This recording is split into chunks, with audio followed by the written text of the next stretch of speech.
Much like the saying, a problem shared is a problem halved, forecast value added is a management technique that simplifies a forecast by splitting it into manageable chunks. Today we're going to discuss just how well this works and why decomposing a forecast can actually lead to more difficult decisions. So Johannes, what's the idea today behind forecast value added? Forecast value added is a process that emerged in the early 2000s, maybe the 90s. I haven't found publications earlier, but since it's not a very complicated idea, I suspect that it was already practiced in the 90s, probably under various names and various forms. But it's essentially a process that amounts to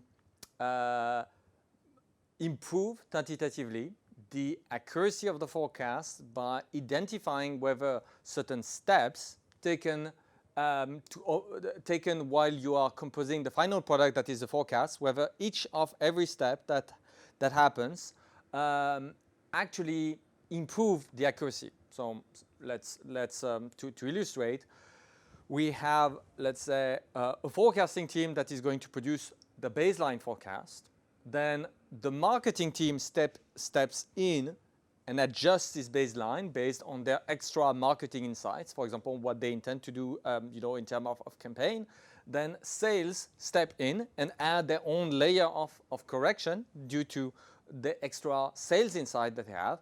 Then production steps in, add their insight, etc., etc., and we circle back to the forecasting team that finally conclude with the plan, and that's essentially the sort of things that are done as part of the s&op process. And the value added perspective, the forecast value added process consists in establishing metrics for the delta introduced by every single step of the forecasting process in terms of, do we improve the accuracy or do we decrease the accuracy? And implicitly, the idea is to remove the contributions that actually end up degrading in the end the forecasting accuracy. So why did this idea kind of originate? Because I mean, involving so many different stakeholders can definitely complicate things. Yes, actually, at least the early papers in the 2000s indicates that producing forecasts with many hands is usually doing the opposite of the intent, which is to just degrade the forecasting accuracy. And their conclusion is that, well, just stick with the naive, what they call baseline forecast, which is very frequently something like moving average plus seasonality. It ends up more accurate than what you get once you let a lot of different people tweak those forecasts up and down. And thus, well, the logic says that what people say, and that they say how they end up with this forecast added value, is that they say, hold on, let's try to filter out the bad to keep the good. And so we can have the best of both worlds, the initial accuracy that is improved further thanks to extra contribution, but carefully filtered thanks to the forecast value added process. So how do you determine kind of which are the teams which are producing the good and which are the teams that are kind of producing the bad? I mean, very simply by doing a back test on what was the accuracy of the baseline forecast prior, let's say, of the last quarter, what was the accuracy of the baseline forecast, and what was the accuracy of the baseline forecast plus, let's say, the contribution of the sales team. And then we have two different set of forecasts, the baseline ones, the one with the first layer of correction, and then we can see whether we have improved or the accuracy or not. And then we can repeat, as part of the backtest, these experiments for every single stage to compare with the accuracy of what came just before. And so we can isolate. So essentially, it is very much akin to a backtest process, except that you add an extra level of granularity in the analysis, which is you want to analyze to compare the respective accuracy before and after changes looking at the key steps of the forecasting process. And I always say key steps. I'm defining steps from the organization perspective, where you're looking at steps as in you have a forecast that is passed to a team, the team apply corrections, and then pass it to another team, and the whole thing circulates, inside the company until basically the thing, circle back typically to the original forecasting team in charge of the whole forecasting process. And it sort of makes sense from kind of a logical perspective. You're getting more and more people's expertise. It's probably going to end up being kind of more accurate. So what's kind of the big problem then? Well, the problem is that, very simply put, it doesn't work, and it's absolutely not supported by any kind of science we ever had. It's this sort of things that looks like intuitive, it's good sounding, but if we start looking at the forecasting literature, statistical forecasting, we'll see that nobody is, I would say, no serious researcher, like let's say Professor Inman, for example, that we had on the show a few weeks ago, is actually working with this sort of techniques. They certainly, even if they have forecasting models with multi-stages that may happen, all those stages happen to be integrated in one, algorithmic setting. So I mean, just one piece of software, if you want. And the idea that you can have, you can refine a statistical forecast by having the forecast hopping from division to division inside a company is mostly lunacy. Especially if we look at, for example, forecasting competitions that have been taking place for a long time, like again, another guest of us that was Professor Makidakis. He has done 5 forecasting competitions so far, the last one being the M5, and every single time the people who ended up winning those competitions did absolutely not resort to some kind of multi-stage forecasting process where the forecast would hop from specialist to specialist. In my views, it is the sort of thing that is very appealing because it's a make everybody happy type of solution, So everybody can contribute, all hands together, on this, everyone on board, tons of positive emotion in this process. Yes, but it's not how it works. And it's the sort of things like, imagine you have like a champion chess player, and you say, okay, now we are going to try to help this champion by having a big vote of people trying to help him make his next move. The answer is no, it's not going to make this champion any better. Chances are that it's just going to be a complete distraction. If you want to have the best of the best, just let him play the game or let her play the game exactly the way the champion sees fit, and that's it. So why has this kind of idea gained so much kind of traction then? Is it kind of because it's something that keeps lots of people happy, so people feel like they're contributing? I mean, why is it that people kind of have heard of forecast value added? I believe that it's a sort of very bureaucratic idea that tends to have a lot of attraction because it is very inward looking. Again, as soon as you start tackling the real problems, the real problem is, for example, you want to do risk management, and thus you are forced into upgrading your practice toward probabilistic forecasting. Super complicated, super complicated.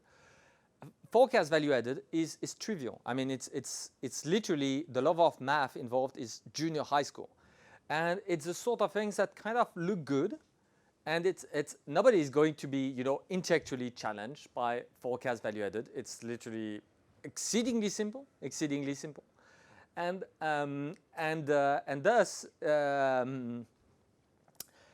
It is very tempting to just add another layer of bureaucracy in your supply chain to let people take care of this process that is good looking, sounds reasonable, and well, it's just going to keep everybody busy. And you know what? You're going to be quite good at it. I mean, how could you possibly fail at something as simple and straightforward as forecast value added. The reality is you will fail in the sense that you will add an extra layer of complexity that is most likely going to slow down everything, complicate everything, confuse everything. But your KPIs, your short-sighted KPIs, are going to get a tiny bit better, and nobody has any clue whether it's going to bring any dollar into the company. But from the super narrow perspective of your very short-sighted KPIs, it might improve a bit. Is there not some sort of element of truth to it, though, that if we kind of focused on specific core areas, we could see kind of some vast improvements? Now, the first thing that we need to dismantle is that the premise of this proposition are completely wrong. The premise is that forecasting should be a collaborative effort. This is not the case. Science is absolutely not supporting this proposition. And literally all the forecasting competition that took place over the last decades did not support this proposition either. And the papers that I'm reading do not support this proposition either. So literally, we have a premise that is completely wrong, is that forecasting is better as done as a collaborative effort. This is not the case. This is not the case. Thus, the idea to have everybody on board and everybody doing contribution is just wrong. And fundamentally, we have actually at Lokad, we did benchmark the contribution of manual tweaks on the forecast.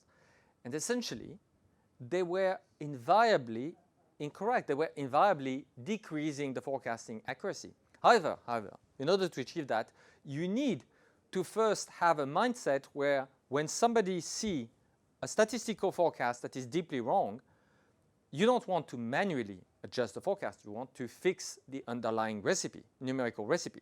Thus, first, I'm saying, I'm assuming that we are talking of a reasonable numerical recipe for the forecast that has been a bit battle tested.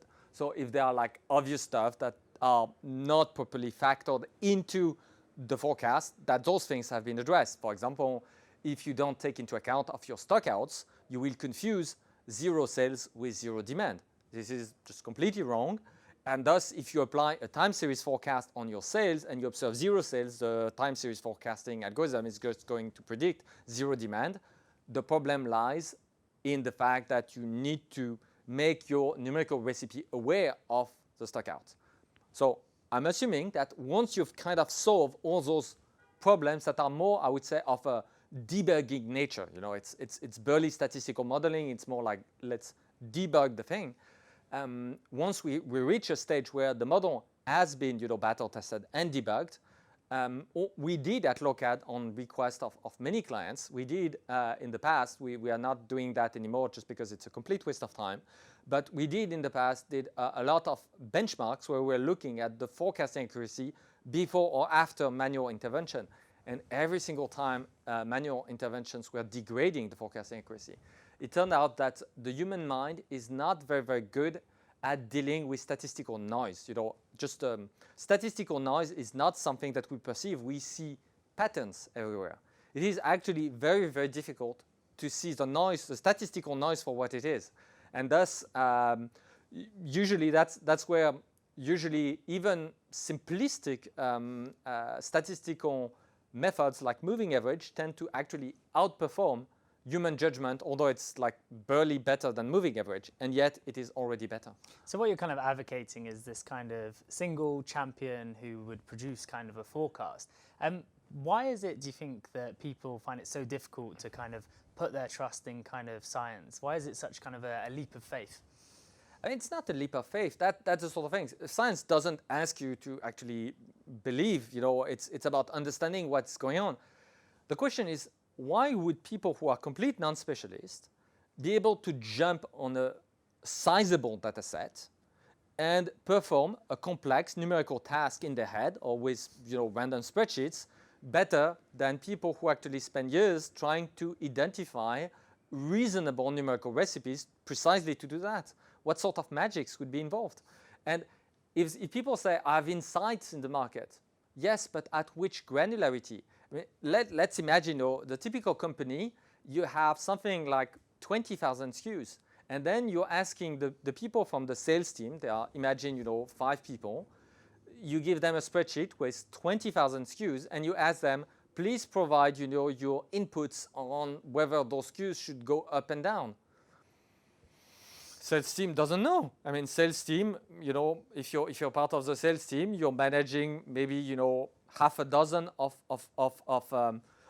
important VIP clients. If you're in a B2B business, channels, those clients, they orders thousands of products per quarter in very varying quantities.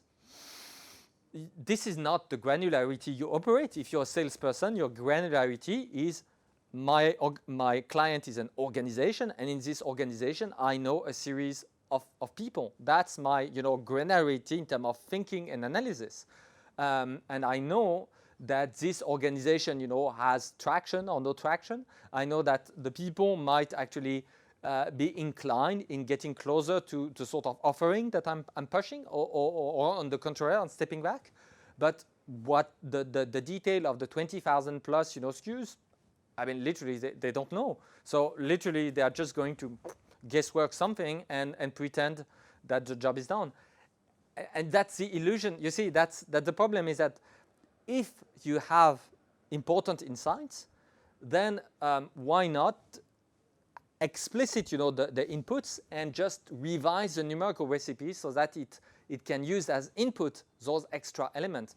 And the job will be done with much less fuss and a lot more accuracy. So would you say this is a problem that still exists, or would you say that nowadays in the industry people are coming around to this idea that actually it's not just a single person? No.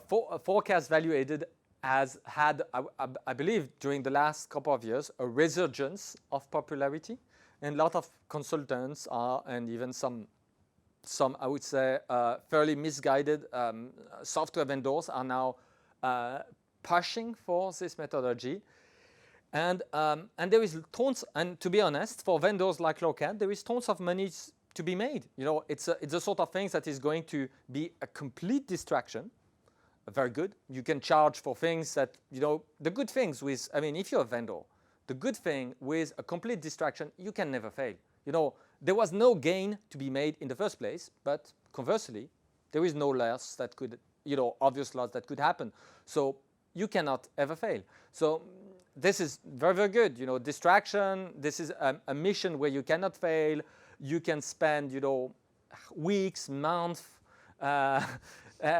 generating entire wall of metrics out of that. That gives you another layer of dimension so that everything that you were doing before, you can add an extra dimension, which is how every single thing that you're already doing benefit or is harmed by every single stage of the process. I mean, you're like making the problem quadratically more complex, not more complicated, because it's very simple. It's just one extra dimension, but you're making it vastly more complex. You can, if you have a large company with 10 different stages, you literally have now 10 times more metrics for every single thing that you were measuring before. And thus you can charge accordingly. You can charge for upgrades, you can charge for consulting fees, whatever. So how can you then differentiate them between what are the consultants that are actually providing value and what are those consultants that are actually just kind of producing these metrics for kind of the fun of it? I believe is simply you need to ask yourself, are you doing something that is real? Are you doing something that has value for the company, that has intrinsic value for the company, or are you just doing busy work, just anything that just keep this whole bureaucracy busy? And again, that's as a litmus test, I was saying that when we were discussing the bureaucratic core of supply chain, I was saying that, are you looking inward or outward? And here you could see that it's very much the archetype of looking inward. You're not, you say, I take an existing forecasting process and then I decompose the inner parts of this forecasting process and I add another layer of complexity inside this forecasting process in order to make it better. Doesn't work like that. The real world, you don't get something better, in terms of organization by looking inward and adding extra layers of artifacts. Artifacts in the sense that it's not really. It's just constructed. There is no added value that is gained with this abstraction. The simple ideas should be just remove the premise that the forecast should be a collaborative effort. It should not. No reason to. And there are tons of things where, for example, having electrical power in your building is not a team effort. You would not think everybody on board, we are going to have electrical power in this building. Nobody would think that. It's kind of obvious that if you want to have like a decent electrical setup, you trust specialists. They will do the job. They will make sure that your building do not burn due to the fact that you have an unsafe electrical setup. These sort of things. But the idea that you can have a better electrical setup with a team effort is kind of nonsense. And turned out that it's the very same thing is true for forecasting. And when I say believe the science, it's not exactly, again,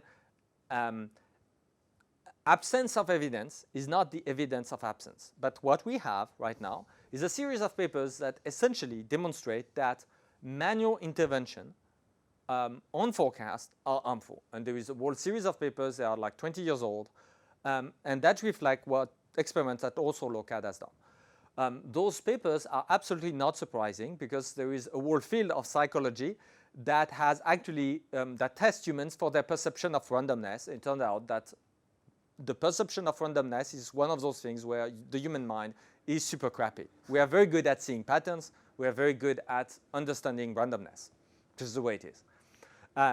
Thus, I believe that we have a very good cause to say, well, until you can demonstrate that a collaborative forecast is superior, we should not trust you. And when we see that we have competition where everybody that wins, make it to the top 100 is not using any kind of collaborative method, and that the leading researchers in this field, like Professor Hinman, are not using that either. And you can read their book from cover to cover. You will not think anything that is that looks like that. It is fairly reasonable to assume that it's just complete nonsense, And again, there are plenty of things that are very good looking, feels very reasonable, but that are just completely wrong. Okay. And just like, if you look around, the Earth is flat. Okay, so if we wrap things up today, what's kind of the core message is trust in your forecasts and don't try to tweak them to make them better? No. The core message is much more radical one. The core message is you need to identify, if you want to improve your supply chain, you need to identify the spot of radical incompetence. People that have no clue whatsoever what they're doing. Literally bozo the clown. And again, in business, those people can have, it's not necessarily easy to spot them because they are good looking, they are very serious, they have, they typically have a dark tie, a suit, expensive suit, and they can look in the eyes to you and with an air of seriousness and whatnot. And forecast value added should be treated as a litmus test to detect radical incompetency. So if there is a forecasting vendor that is pushing that on their website, scratch this vendor as completely incompetent. If a consulting agency is pushing for that, you can scratch them as completely incompetent. Though that's the sort of things that are good because it's a bit like the blockchain or the artificial intelligence. That's the same sort of test where, oh, they're pushing for artificial intelligence. Okay, they have no clue whatsoever what they're doing. We can scratch, move to the, again, it's just imagine that if a vendor was actually pushing for, we have a method that relies on astrology. You would say, okay, those people are nuts. Astrology, you're out. I don't even want to hear your reasoning. I know that there's like 99.9% chance that you are complete fraud. Well, that's a good thing. Forecast value added gives you a litmus test to discard a company or consultancies that just prove themselves to be completely incompetent. So be grateful and just use that as a filter. Okay, we'll have to leave it there, but a few companies to scratch off the list. So that's everything for this week. Thanks very much for tuning in, and we'll see you again in the next episode. Thanks for watching.